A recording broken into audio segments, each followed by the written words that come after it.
ম্যাগিটা এবারে খাবো যখন বানিয়ে নেব, আর খাওয়ার টাইমে তোমরা দেখবে আমি তো ভাত কম খাই, তোমরা আগেই বলেছি।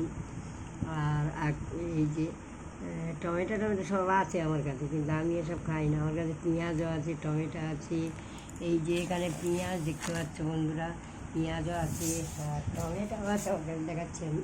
কিন্তু এগুলো যদি করে স্পেশাল করে করি খেতে খুব সুস্বাদু হবে, কেন এর মধ্যে দেখছি টমেটো, পেঁয়াজ আর কী কী সব দেওয়া আছে, ধনে পাতা দেওয়া। এইগুলো আমার কাছে আছে। হ্যাঁ, এই ফুলকপি ভেজেও তুমি দিতে পারো, খেতে খুব ভালো লাগবে। আলুও আছে, এই জায়গায় বন্ধুরা আলু আছে, কিন্তু আমি যে একা খাবো, এই আলু একটু দিলে খুব ভালো হয়। স্পেশাল করে বানালে দেখতেও ভালো লাগবে, খেতেও সুন্দর লাগবে। আর ডিমটা যদি ওর সঙ্গে একটু মানে ঝুরি ঝুরি করে দেওয়া যায়, যেমন চাউমিনের সঙ্গে ডিমটা ভুজিয়া করে দেওয়া হলো, খেতেও ভালো লাগবে।